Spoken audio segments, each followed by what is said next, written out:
In the ancient kingdom of Hall, where golden spires pierce the clouds and secrets flow like wine through marble halls, a single trunk holds the power to topple a dynasty. When the most trusted guard in the realm breaks his sacred oath and forces open Queen Isabella's private chest, what spills forth is not jewels or gold, but a truth so devastating it threatens to shatter the very foundations of the crown. As young Princess Elena's mysterious condition reaches its breaking point, the revelation inside that locked trunk will either save the kingdom's future heir or destroy everything the royal family has built over 3 centuries. What could be so powerful that a man who swore his life to protect the crown would risk everything to expose it? The morning sun cast long shadows across the marble floors of Hall Palace as Captain Marcus Blackwood stood guard outside Queen Isabella's private chambers. For 15 years he had served the crown with unwavering loyalty, his sword arm strong, and his silence absolute. But today something gnawed at the edges of his resolve like a persistent ache. Princess Elena had collapsed again during breakfast, the 3rd time this month. The court physicians whispered among themselves, their faces grave with concern. They dared not voice aloud. The young princess, barely 16 and the sole heir to the throne, had been growing weaker by the day. Her once bright emerald eyes now held a distant, almost hollow quality that sent chills down the spines of even the most hardened palace guards. Marcus remembered when Elena was just a child, racing through these same halls with laughter that echoed off the ancient stones. She would sneak into the kitchens to steal honey cakes, her golden hair bouncing with each mischievous step. The princess had always been different from other royal children, gifted with an intelligence that startled even the wisest counselors. But lately, that brilliance seemed to be fading, replaced by something that made the veteran soldier's blood run cold. The heavy oak door to the queen's chambers creaked open, and Isabella emerged, her usually perfect composure cracked with worry lines. At 42, the queen remained one of the most beautiful women in the kingdom, but today her sapphire eyes were rimmed with sleepless nights, and her raven hair hung loose around her shoulders instead of in its usual elaborate crown braid. "Captain Blackwood," she said, her voice carrying the weight of unspoken fears. "I must attend to Elena. The physicians they're running out of explanations." Marcus bowed deeply. "Your Majesty, if I may speak freely." Isabella paused, studying the man who had protected her family since before Elena's birth. Marcus was more than a guard. He had saved her life twice and had become something of a confidant over the years. His weathered face bore the scars of countless battles fought in service of the crown, and his loyalty had never once been questioned. "You may, Captain." The princess's condition? It began around the time of her 16th birthday, did it not? The same time you became so protective of your private study? The queen's face hardened instantly. "What are you implying, Captain?" Marcus felt the weight of his words before he spoke them, knowing they would forever change the relationship between him and his sovereign. "I'm implying nothing, Your Majesty. I'm stating a fact. You've dismissed all the cleaning staff from your private chambers. You lock your study even when you sleep, and you've forbidden anyone, even the king, from entering certain areas of your wing." "My private affairs are exactly that, Captain. Private." But Marcus had seen too much. He had noticed the strange visitors who came to the queen's chambers late at night, always cloaked and always avoiding the main corridors. He had observed the mysterious packages that arrived under cover of darkness, packages that Isabella personally carried to her study without any assistance. Most troubling of all, he had seen the fear in her eyes whenever Elena's condition worsened, a fear that seemed to contain more guilt than maternal concern. That afternoon, as the kingdom's bells tolled 3 times, Princess Elena suffered her worst episode yet. Marcus was in the courtyard training new recruits when a scream pierced the air like a blade through silk. It was a sound that would haunt him for the rest of his days, a cry of agony so pure and desperate that every person within the palace walls stopped what they were doing. He ran toward the sound, his heavy boots pounding against the stone floors. Other guards and servants rushed alongside him, all converging on the east wing where the royal family's private quarters were located. The screaming continued, punctuated by words that made no sense, spoken in a voice that barely resembled the gentle princess they all knew. When Marcus reached Elena's chambers, he found chaos. 3 physicians struggled to hold the princess down as she writhed on her bed, her body convulsing with supernatural strength. Her eyes had rolled back, showing only whites, and from her mouth poured forth a stream of ancient words in a language none of them recognized. "What in God's name is happening to her?" demanded Lord Chancellor Aldrich, who had arrived breathless behind Marcus. Dr. Matthias Crane, the kingdom's most respected physician, looked up with terror written across his usually calm features.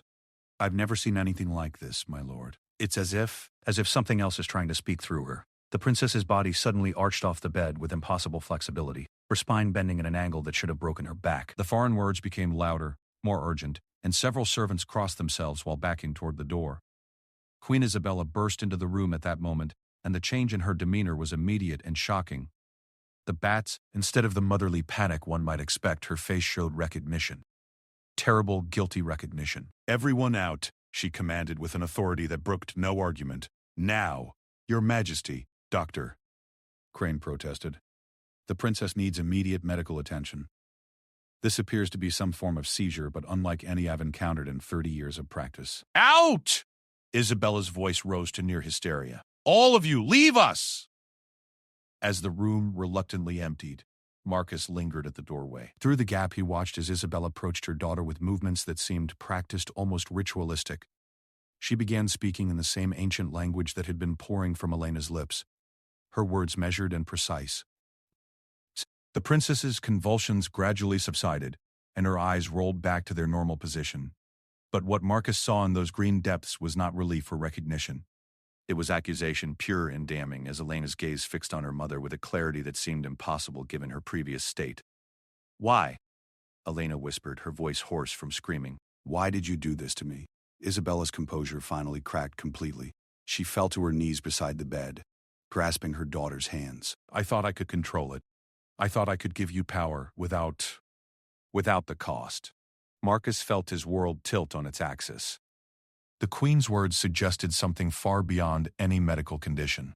They suggested deliberate action, conscious choice, and consequences that had spiraled beyond anyone's control. That evening, as the palace settled into an uneasy quiet, Marcus found himself standing guard outside the Queen's chambers once again. But this time, his vigil had a different purpose. Instead of protecting the crown, he was trying to understand it.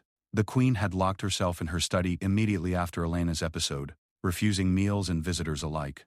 King Robert had tried to enter twice but had been turned away by his own wife with explanations that made little sense and satisfied no one. As midnight approached, Marcus made a decision that would brand him forever as either a hero or a traitor. The palace's ancient stones had heard countless secrets over the centuries, but none quite like the ones hidden behind Isabella's locked door. And if those secrets were somehow connected to Elena's mysterious affliction, then his oath to protect the crown demanded that he uncover them. The lock on Isabella's study was old but sturdy, designed more for privacy than true security. Marcus had learned certain skills during his younger days as a soldier in foreign lands, skills that proved useful now as he worked with careful precision. The mechanism yielded after several tense minutes, and he slipped inside like a shadow. The study was larger than he had expected, with tall windows that overlooked the palace gardens. Moonlight streamed through the glass, illuminating shelves lined with books that seemed far older than anything that should exist in a Christian kingdom. Many of the titles were written in scripts he didn't recognize, though a few appeared to be in Latin. But it was the far corner of the room that drew his attention like a magnet. There, sitting on an ornate wooden table, was a trunk, unlike any he had ever seen. It appeared to be made of black wood, almost obsidian in color, and was covered with carved symbols that seemed to writhe in the uncertain moonlight. The trunk was secured with 3 different locks, each more complex than the one on the study door. Marcus approached slowly, every instinct screaming that he was walking towards something that would change everything he thought he knew about his kingdom and his queen. The symbols on the trunk's surface seemed to pulse with their own inner light, and he could swear he felt warmth radiating from the wood itself. As he knelt before the trunk, examining the locks, he heard footsteps in the corridor outside. Isabella was returning. He had perhaps 30 seconds before she would discover his presence, 30 seconds to decide whether to abandon his investigation or commit fully to whatever truth lay hidden in that impossible chest. The footsteps grew closer. Marcus could hear the rustle of silk as the Queen approached her study door. His hands moved quickly to the first lock, using tools he had hoped never to need again. The mechanism was more complex than the door had been, but his fingers remembered skills learned in darker days. The first lock clicked open just as Isabella's hand touched the study door handle. The second lock proved more stubborn, but desperation lent speed to his efforts. He could hear the Queen pause outside, perhaps sensing something amiss. The handle turned as the second lock gave way. The third lock was unlike anything Marcus had ever encountered. It seemed to require not just physical manipulation but something else entirely. As Isabella's footsteps entered the study, the final lock suddenly opened of its own accord, as if responding to the presence of royal blood in the room. "Captain Blackwood," Isabella's voice cut through the darkness like a blade. "What are you doing?" Marcus lifted the lid of the trunk, and what he saw inside made his blood freeze. There were no jewels, no gold, no state documents. Instead, the trunk contained items that should not exist in any Christian realm. Vials of unknown liquids that glowed with inner fire, books bound in what looked suspiciously like human skin, and at the center of it all a mirror that reflected not Marcus's face, but the image of Princess Elena, trapped and screaming silently behind the glass. "Dear God," Marcus whispered, understanding finally flooding through him like ice water. "What have you done?" Isabella stood frozen in the doorway, caught between confession and denial.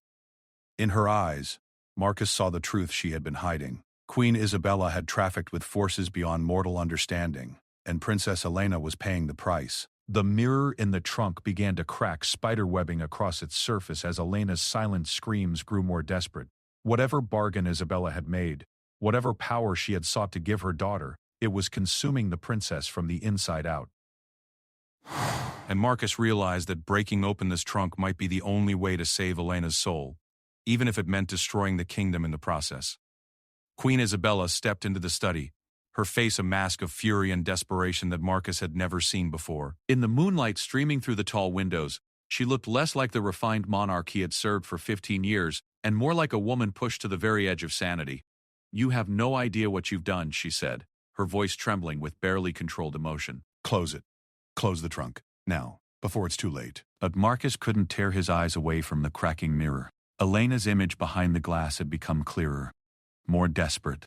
She was pounding against what appeared to be an invisible barrier, her mouth open in a scream that only they could see but not hear. Around her reflection swirled shadows that seemed to have lives of their own, reaching toward the princess with tendrils of pure darkness. "How long?" Marcus asked, his voice hoarse with horror. "How long has she been trapped in there?" Isabella closed the distance between them, her royal composure completely abandoned. "You don't understand. I didn't trap her. I was trying to save her." "Save her from what?" The queen's hands shook as she reached toward the trunk, but she stopped just short of touching it. "From death. From a curse that has plagued the royal bloodline for 3 centuries. Elena was born with the mark, Marcus. The same mark that killed my father, and his father before him." Marcus looked up at Isabella, confusion warring with anger on his weathered features. "What mark? What curse?" Instead of answering directly, Isabella pulled back the high collar of her nightgown, revealing her neck. There, just below her left ear, was a small birthmark, shaped like a crescent moon. It appeared normal enough, but as Marcus watched, the mark seemed to pulse with a faint, sickly light. "Every heir to the throne of Valenhall is born with this mark," Isabella explained, her voice growing stronger as she finally gave voice to secrets that had been eating her alive. "Most die before their 18th birthday. The mark grows stronger as they age, feeding on their life force until there's nothing left." The mirror in the trunk cracked further, and Elena's desperate movements became more frantic. Marcus could see now that she wore a simple white dress that seemed to glow with its own light, but her skin was growing paler by the moment, as if something was draining the very life from her. "My father lasted until 19, Isabella continued, kneeling beside the trunk but still not touching it. "My grandfather died at 17. The curse has taken every direct heir for generations, leaving only distant cousins to inherit the throne. That's how the kingdom has survived, but barely." Marcus's mind raced as he processed this information. "Then how are you still alive? You're past 40. A bitter smile crossed Isabella's lips. "Because I was never supposed to inherit. I was the second daughter. My older sister Catherine was the true heir. She had the mark, and she died 3 days before her 18th birthday. The crown passed to me because I was unmarked, uncursed. But Elena inherited the mark through Robert's bloodline. His great-grandfather was a Valenhall prince who survived to 25 before the curse claimed him. We thought perhaps the curse had weakened over the generations, passed through the male line. We were wrong. In the trunk, more items began to glow with an inner light. The vials Marcus had seen contained liquids that swirled like captured storms, and the ancient books seemed to whisper secrets in languages older than the kingdom itself. But it was a small silver amulet, lying beside the mirror, that drew his attention now. "You made a bargain," Marcus said, understanding beginning to dawn, "with whatever forces created these objects." Isabella nodded slowly. "When Elena's mark began to pulse on her 16th birthday, I knew we had perhaps 2 years before the curse claimed her. I couldn't lose another child, Marcus. I couldn't watch my daughter fade away like so many before her. So you sought dark magic. I sought any magic. I would have made a deal with the devil himself if it meant saving Elena. Tears streamed down the queen's face now, her carefully maintained royal facade completely gone. The old woman who came to me promised a way to transfer the curse's power instead of letting it destroy, she said. Elena could become more than human, could transcend the mortal limitations that made the curse deadly. Marcus looked again at the mirror, where Elena's reflection had changed. The princess no longer appeared to be struggling against barriers. Instead, she stood perfectly still, her green eyes now showing flecks of silver that hadn't been there before. Her pale skin had taken on an almost luminous quality, and when she moved, it was with a grace that seemed supernatural. What exactly did you do? Isabella reached into the trunk and lifted out one of the glowing vials. The liquid inside moved like liquid mercury, but with hints of gold and silver that caught the light in impossible ways. The ritual required 3 components: something precious to anchor Elena to this world, something powerful to give her strength to fight the curse, and something forbidden to break the curse's hold entirely. She held up the amulet Marcus had noticed. It was beautifully crafted, clearly very old, and set with a stone that seemed to contain its own tiny universe of swirling stars. This belonged to my sister Catherine. She died wearing it. It was supposed to anchor Elena to life, to give the ritual something to hold on to. Next, she indicated the books. The knowledge contained in these volumes is older than Christianity in our lands. It speaks of powers that existed before kingdoms were built on the bloodshed of innocence. I used it to weave strength into Elena's very essence to make her strong enough to survive what came next. And the forbidden component? Isabella's voice dropped to barely a whisper. I used a piece of my own soul. The silence that followed her words was broken only by the continuing sound of glass cracking. The mirror was beginning to splinter in earnest now, with hairline fractures spreading across Elena's reflected image like a spider web of silver threads. The ritual was supposed to take 3 days, Isabella continued, her words rushing together as if confession might somehow undo the damage. Elena was to meditate with the mirror, allowing the curse's power to be drawn out of her body and into the glass. The mirror would contain the darkness while she retained the strength. She would live, but with abilities beyond those of ordinary mortals. Marcus studied the queen's face in the moonlight, but something went wrong. On the 2nd day, Elena began to weaken faster than expected. The curse was fighting back, trying to claim her before the ritual could be completed. I panicked and tried to speed up the process. How? I broke the cardinal rule of such workings. I tried to enter the mirror space myself, to pull Elena back manually. Isabella's voice cracked with self-loathing. Instead, I trapped her there. The mirror became a prison instead of a refuge. And worse, the curse's power is still growing inside the glass. If the mirror shatters completely, both Elena and the accumulated dark magic will be released at once. Marcus felt the weight of this revelation settle on his shoulders like a lead cloak. What would happen if the mirror breaks? The curse, concentrated and magnified by months of containment, would seek the nearest royal blood to inhabit. It would consume me instantly, then spread outward to every member of the royal family, every distant cousin, every person with even a drop of Ballinhall blood in their veins. In the mirror, Elena had begun to move again, but this time her movements were different. She wasn't struggling to escape anymore. Instead, she was gesturing, pointing to something beyond the mirror's frame that they couldn't see. Her lips moved urgently, trying to communicate something vital. She's trying to tell us something, Marcus said. Isabella leaned closer to the mirror, studying her daughter's frantic gestures. She's pointing upward, toward the ceiling? They both looked up simultaneously. The study's ceiling was decorated with an elaborate fresco depicting the history of Ballinhall, painted by master artists 3 generations ago. But in the moonlight, Marcus could see something that shouldn't have been there. Symbols carved into the plaster above the painted scenes. Symbols that matched those on the trunk. The ritual circle, Isabella breathed. It extends beyond just the trunk. Marcus stood and moved to examine the walls more closely. Now that he knew what to look for, he could see that the entire study was covered with carefully hidden markings. They were worked into the wallpaper patterns, carved into the window frames, even woven into the carpet beneath their feet. The whole room is part of the spell, he said, which means Elena isn't just trapped in the mirror. She's trapped in the study itself. Isabella's voice filled with new hope. If we can break the larger circle, we might be able to weaken the prison enough for her to escape. But even as she spoke, the mirror cracked further. Elena's image was becoming fragmented, split across multiple pieces of glass that no longer aligned properly. In some fragments, she appeared as her normal 16-year-old self. In others, she looked older, more ethereal, with the silver-flecked eyes and luminous skin of something beyond human. How do we break the circle without releasing the curse? Marcus asked. Isabella was studying the ancient books, flipping through pages covered in text that seemed to move and shift before their eyes. There might be a way. The old woman who taught me the ritual mentioned something about a reverse working, a way to undo what had been done. But it would require... She stopped reading, her face going pale. What does it require? The willing sacrifice of royal blood. Someone of the Valenhall line would have to take the curse into themselves completely, allowing Elena to go free. Marcus looked at the queen, understanding immediately what she was considering. You want to sacrifice yourself. I caused this. I should be the one to pay the price. But Elena's reflection in the mirror suddenly became more animated, shaking her head violently and pointing not at Isabella, but at Marcus himself. The princess's mouth moved in clear, urgent words they could finally understand. No. Him. It has to be him. Isabella stared at her daughter's reflection in confusion. That's impossible. Marcus doesn't have royal blood. Elena's response was to point directly at Marcus again, then place her hand over her heart and mouth a single word that changed everything. Father. The word hung in the air like a blade suspended over their heads.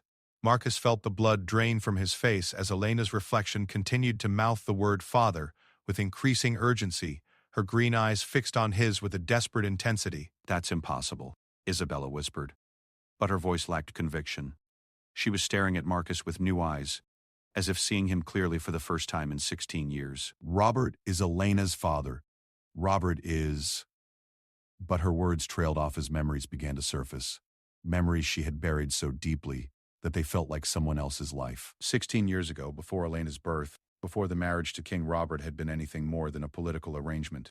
16 years ago, when a young Captain Marcus Blackwood had been assigned to protect the then Princess Isabella during a dangerous diplomatic mission to the neighboring kingdom of Alderney. Marcus sank into a chair, his legs suddenly unable to support his weight. Isabella, tell me Elena is wrong. Tell me this is just the magic playing tricks. But Isabella's silence was answer enough. Her hand shook as she reached out to touch the mirror's surface, her fingertips stopping just short of the cracked glass. I never told Robert. I couldn't. The kingdom needed a legitimate heir, and you were just a soldier. A good man, an honorable man, but not royal enough. Marcus finished, his voice hollow.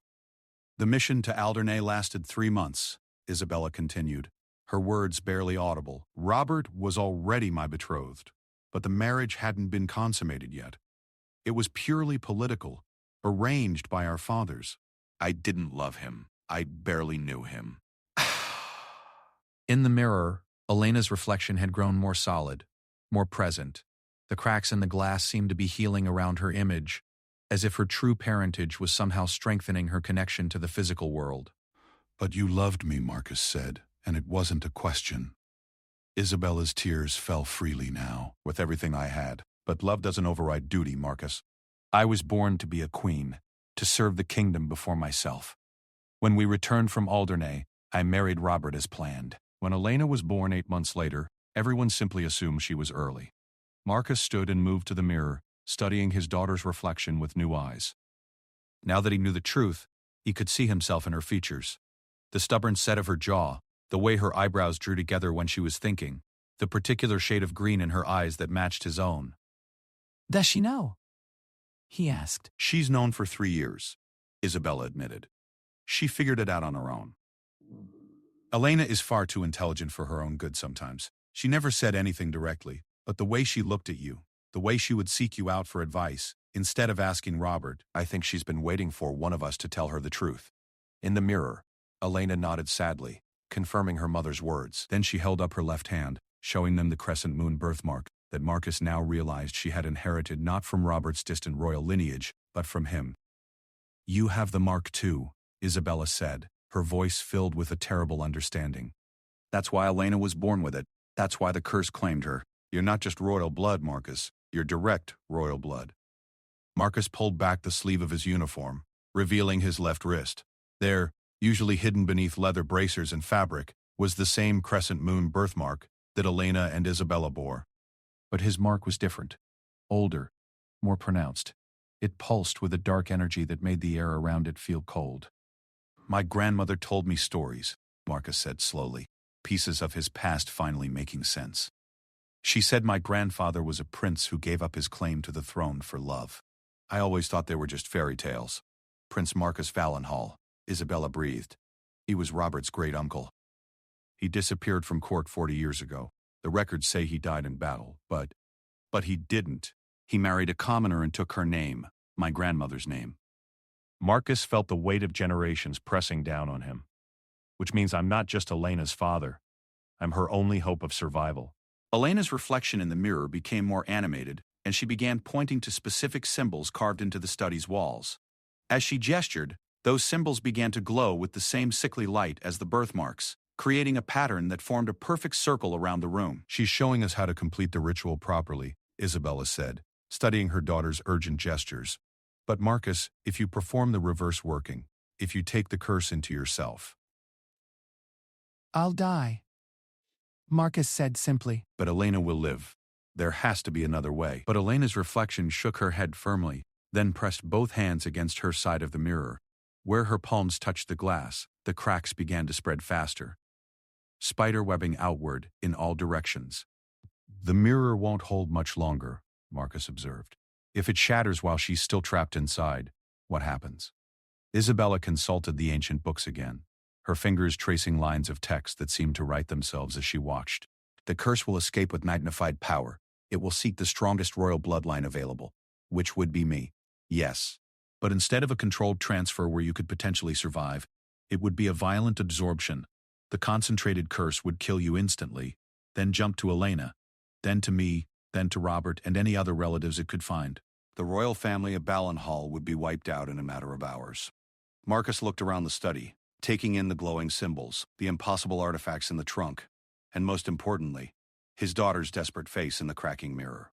In all his years of service, he had never faced a choice quite like this. One, tell me exactly what the reverse ritual requires, he said. Isabella hesitated, clearly hoping there might be some other option, some detail they had overlooked. But Elena's reflection had grown more urgent, and the mirror cracks were spreading faster now. You would need to place your hand on the mirror and speak the words of unbinding, Isabella explained reluctantly. The curse would flow out of Elena and into you, but slowly, controllably. She would be freed from the mirror prison, but you would take her place as the curse's host. Would I be trapped in the mirror? No. The mirror was only necessary to contain Elena because she was fighting the curse while also trying to transcend it. You would simply carry the curse until it consumed you. That's next? Marcus nodded slowly. How long would I have? Based on family history, probably days rather than hours. The curse would need time to adapt to a new host, especially one as strong as you. In the mirror, Elena had begun to mouth words again. This time, Marcus could make out what she was saying. I'm sorry. I love you. I'm sorry. She knows what this means, he said softly. Isabella moved to stand beside him, both of them facing their daughter's reflection. Marcus, there's something else you need to know. Something about the curse itself. What? It's not just a family curse. It's a safeguard.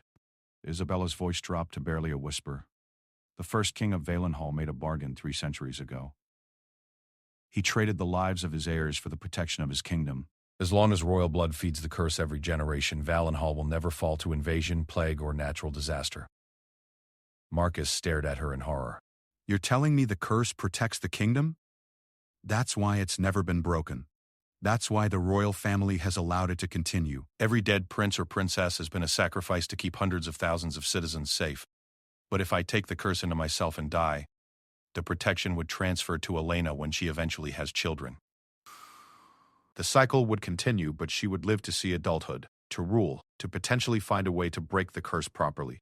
In the mirror, Elena was shaking her head violently, tears streaming down her face. She was pointing to something else now, something in the trunk that they hadn't noticed before. Marcus looked where she was indicating and saw a fourth object, hidden beneath the ancient books. It was a small scroll, tied with ribbon that seemed to be made of woven light itself. Isabella lifted the scroll carefully, and as she unrolled it, words began to appear on the parchment as if written by an invisible hand. It's instructions, she said, reading quickly. Instructions for a different kind of sacrifice, one that might save both Elena and the kingdom without requiring anyone to die. What kind of sacrifice? Power. Royal power. The scroll says that if someone of true royal blood willingly surrenders their claim to the throne, their birthright, their very connection to the royal bloodline, the curse could be redirected. Instead of feeding on lives, it could feed on renounced power. Marcus felt a spark of hope, but it was tempered by caution. What would that mean practically? It would mean giving up any right to rule, any magical protection that comes with royal blood, any connection to the Valenhall line. You would become truly common, no longer prince or guard captain, just Marcus and Elena would be free of the curse but would also lose her royal birthright. She could never inherit the throne. In the mirror, Elena was nodding frantically, pointing to the scroll, and then to herself. She mouthed clearly, "Do it. Please." But without an heir, Marcus said slowly, the kingdom would fall into chaos when Robert dies. Isabella looked at him with eyes that held both love and desperate determination. Not if we change the law. Not if we establish that the crown can pass to adopted heirs, people chosen for their merit rather than their blood. Robert has cousins, distant relatives who could be trained to rule.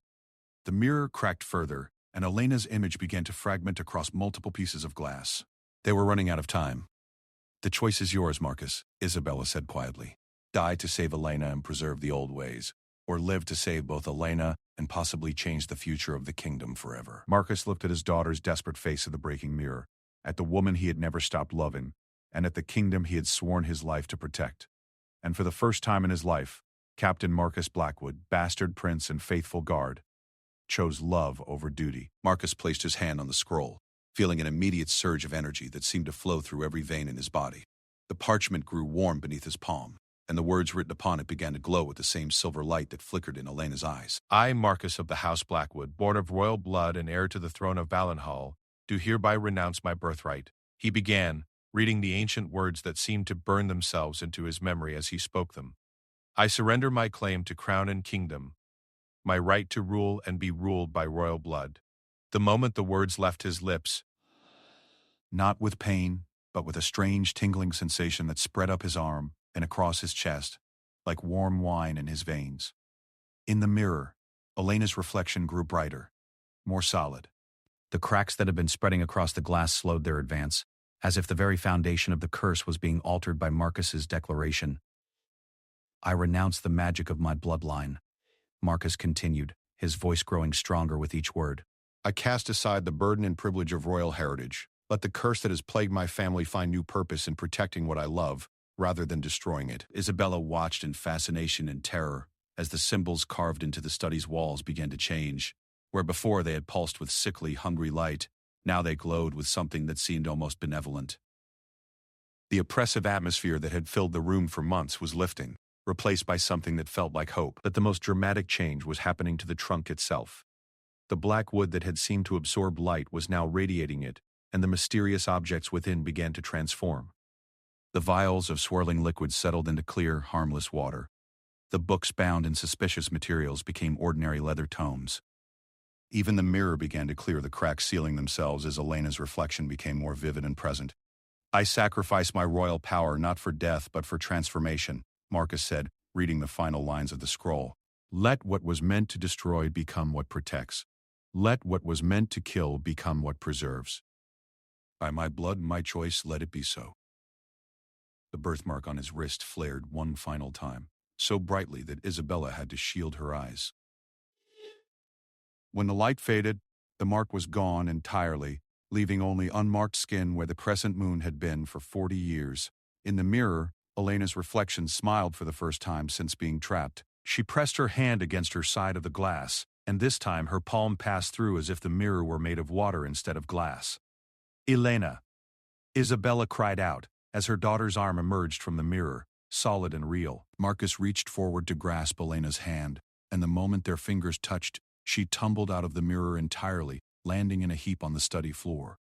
She was wearing the same white dress from her reflection, but now it was just ordinary silk, and her skin had lost its supernatural luminescence. For a moment, nobody moved. Then Elena launched herself into Marcus's arms, tears streaming down her face. "I knew," she whispered against his shoulder. "I've known for so long, but I was afraid to say anything. I was afraid it would make everything worse." Marcus held his daughter tightly, feeling the solid reality of her after months of seeing only her reflection. "You're safe now. The curse is gone." "Not gone," Isabella said softly, consulting the scroll once more. "Transformed. The magic still exists, but it's no longer predatory. Instead of feeding on royal death, it will feed on royal sacrifice. Every time someone of Valenhall blood chooses duty over power, service over privilege, the kingdom's protection grows stronger." Elena pulled back to look at Marcus, studying his face with new understanding. "But you're not royal anymore. You gave it up for me. I gave it up for us," Marcus corrected. "For you, for your mother, for the kingdom." Sometimes the greatest power comes from knowing when to let go of power. They were interrupted by heavy footsteps in the corridor outside. King Robert's voice boomed through the door. "Isabella." "Open this door immediately. The palace guards reported strange lights coming from your study, and I demand to know what's happening." Isabella looked at Marcus and Elena with panic in her eyes. "How do we explain any of this?" "With the truth," Elena said firmly. "All of it." "Elena, the scandal alone could destroy the kingdom. If people learn that you're not Robert's daughter, then maybe it's time for the kingdom to learn that royal blood isn't what makes someone worthy to rule," Elena replied with a wisdom that seemed far beyond her 16 years. "You and Marcus just proved that the greatest act of leadership is knowing when to sacrifice for others." The pounding on the door grew more insistent. "Isabella, I know you're in there." Marcus stood, helping Elena to her feet. She's right. "Secrets have caused enough damage. If we're going to change how this kingdom works, we need to start with honesty." Isabella looked between them, her mind racing through the possible consequences. Robert could have us all executed for treason. Adultery by a queen is punishable by death, and deceiving him about Elena's parentage "Is something he's suspected for years," Elena said quietly. "I look nothing like him, Mother." nothing. And I've seen the way he watches Marcus and me when we're together. He's not blind." Before Isabella could respond, Elena walked to the study door and opened it. King Robert stood in the doorway, flanked by 2 guards, his face flushed with anger and concern. "Your Majesty," Elena said with a formal curtsy that somehow managed to convey both respect and distance. "We have much to discuss."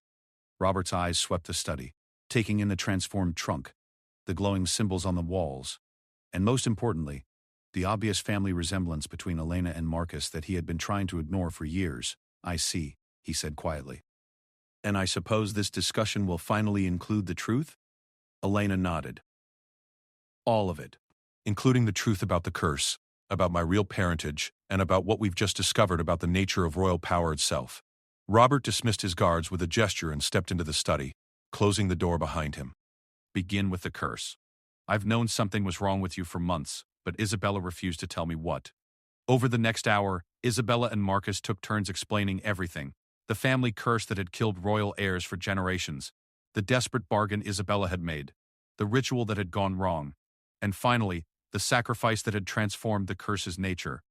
Throughout the telling, Robert's expression remained carefully neutral.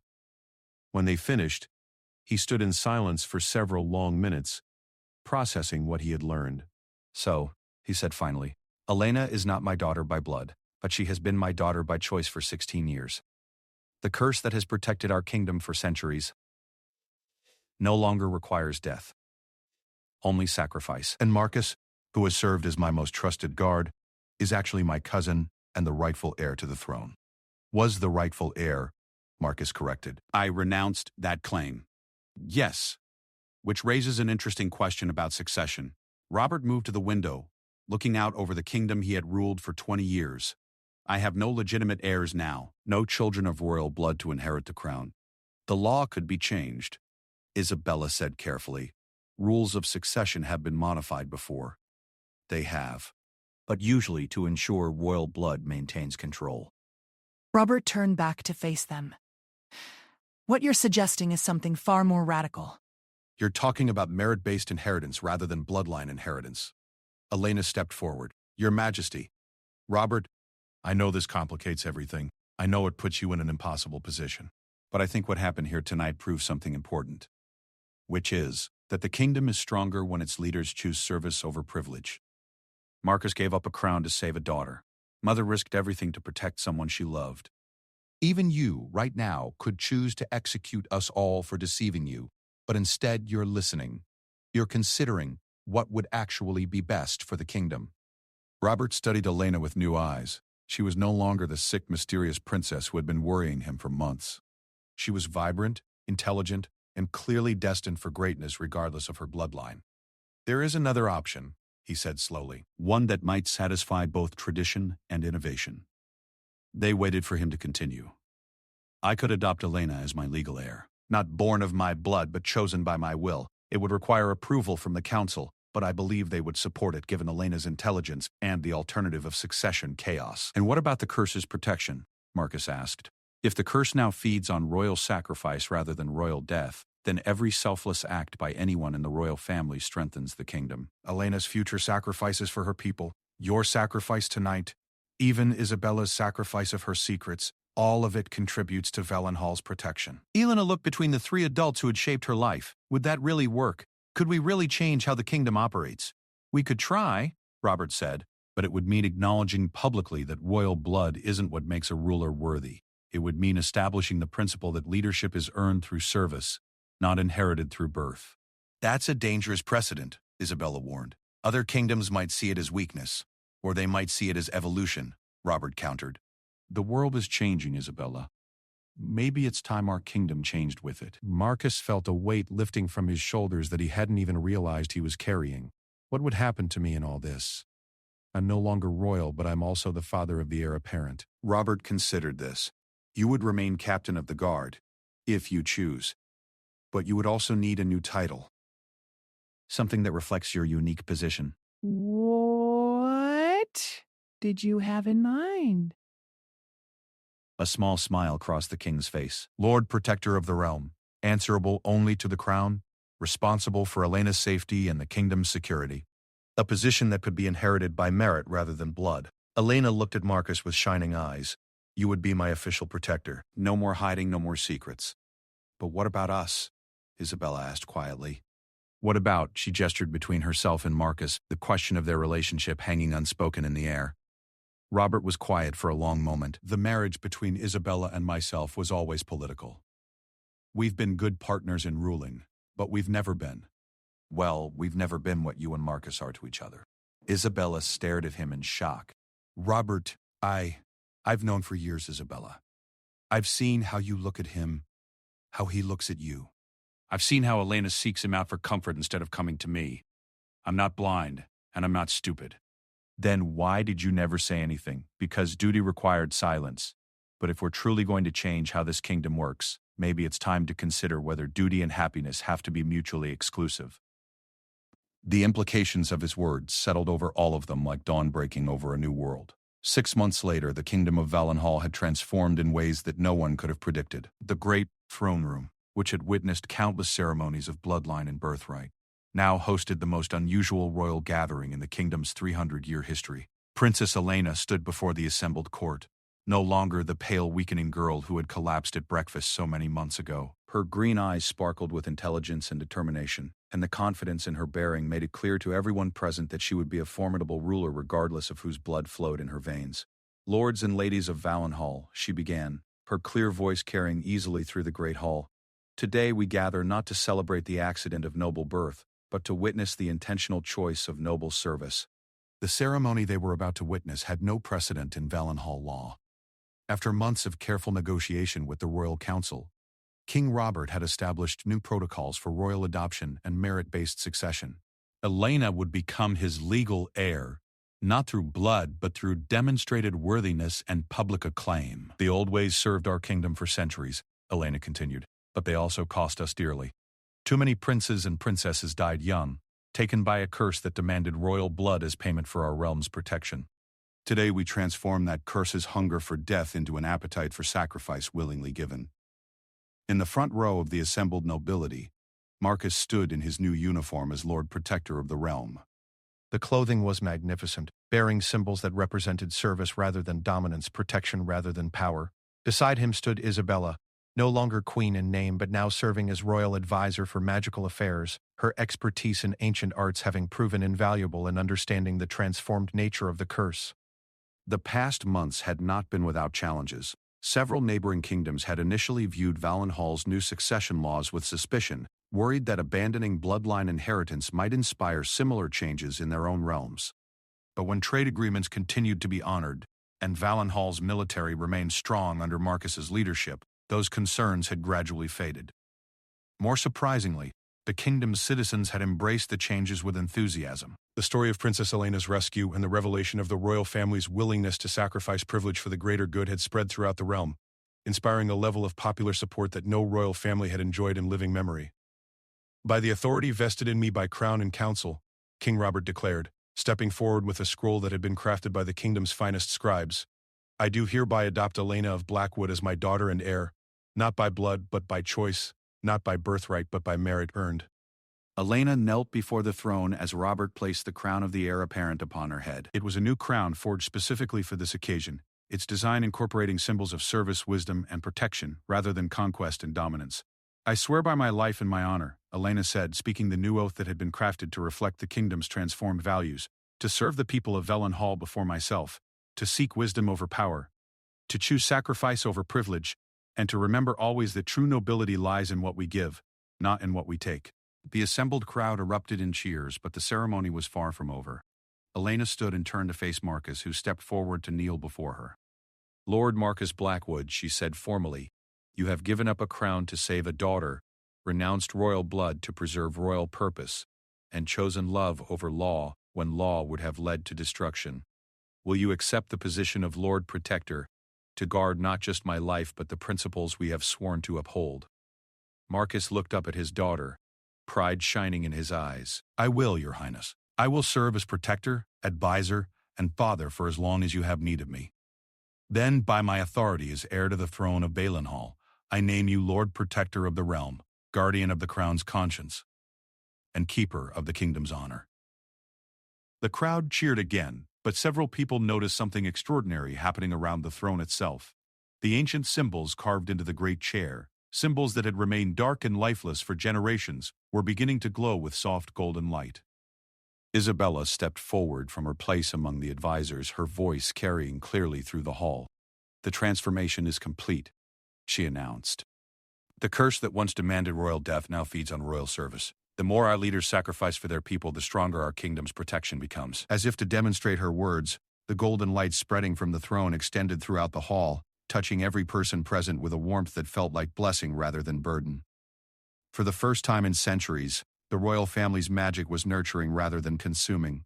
But the most significant change was yet to come. Elena turned to address the crowd one final time. "There is one more matter that requires our attention today, a matter of the heart." She gestured toward Isabella and Marcus, who stepped forward hand in hand. The sight of them together, no longer hiding their connection, sent a murmur through the assembled nobility. "King Robert has graciously agreed to release Queen Isabella from their marriage bond," Elena announced. "Their union served the kingdom well for many years, but it was always a partnership of duty rather than love. Today we acknowledge that even queens and kings deserve the chance to choose happiness." Robert himself stepped forward, his face showing genuine warmth rather than the rigid formality that had characterized his public appearances for decades. "I have had the honor of ruling alongside Isabella for 20 years. She has been an exemplary queen and partner. Now I have the privilege of granting her the freedom to find personal joy while continuing to serve the kingdom in her new role." He handed Isabella an ornate document bearing the royal seal. "The marriage between Robert Valenhall and Isabella of House Cordwain is hereby dissolved by mutual consent and royal decree, with gratitude for years of faithful service and hopes for future happiness." Isabella accepted the document with tears in her eyes. She curtsied deeply to Robert, then turned to Marcus with a smile that transformed her entire face. "Lord Marcus Blackwood," she said formally, "would you do me the honor of becoming my husband?" Marcus took her hands in his weathered soldier's face soft with emotion. "Isabella, I have loved you for 17 years. I would be honored to spend the rest of my life loving you openly." The crowd erupted in the loudest cheer yet, and even the most traditional nobles found themselves caught up in the celebration. Here was a love story that had endured political necessity, royal duty, and magical curses. Here was proof that sometimes choosing happiness could serve the kingdom as well as choosing duty. As the formal ceremony concluded and the celebration began, Elena found herself standing with King Robert on the great balcony overlooking the capital city. "Do you think it will work?" she asked quietly. "This new way of ruling?" Robert considered the question seriously. Below them, the streets were filled with celebrating citizens. People who seemed genuinely excited about their kingdom's future rather than simply resigned to its traditions. I think, he said slowly, that kingdoms, like people, sometimes need to grow beyond what they were born to become. We're still the same people, still protecting the same lands, still committed to the same values. But we're no longer trapped by the accidents of our birth. Elena nodded, watching as Marcus and Isabella danced together in the courtyard below, surrounded by well-wishers who had waited years to see them openly together. The curse's transformation is already showing effects, she observed. The royal treasury is fuller than it's been in decades, the harvest reports are excellent, and our neighbors are sending congratulations rather than threats. Because the magic is feeding on willing sacrifice instead of unwilling death, Robert agreed. Every time someone chooses service over self-interest, the kingdom grows stronger. They stood in comfortable silence for a moment, watching the celebration unfold below. There is one thing I'm curious about, Elena said finally. What's that? When did you figure out that Marcus was my real father? Robert smiled. The day you were born. Marcus was standing guard outside the birthing chamber, and when you cried for the first time, he started crying too.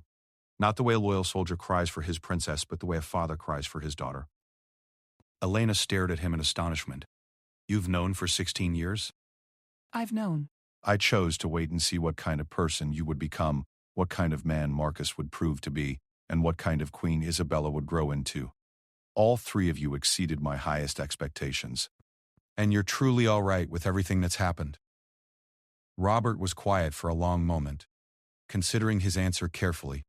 Elena, I spent 20 years ruling a kingdom where royal children died young, where marriages were purely political, where secrets festered in the darkness.